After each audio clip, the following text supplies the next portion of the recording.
Today I'm going to show you how to exclude your local folders when scanning in Microsoft Defender.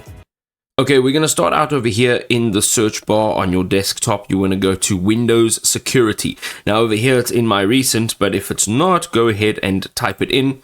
Jump into Windows Security. Now on the left you'll have your sidebar. Look for virus and threat protection. And over here we'll see virus and threat protection settings. And we are going to say manage settings. Now from here you can go all the way down, scroll until you see exclusions, and then click on add or remove exclusions. Once you're in here, go ahead and click on add an exclusion. This will allow you to add an exclusion for a file, a folder, a file type, or a process. We're looking to add a folder. What we need to do is select the folder that we'd like to create this exclusion for. Go ahead, click on select folder. It will now be added in over here. If you use the drop down menu, you'll be able to remove it thereafter, but it is now active.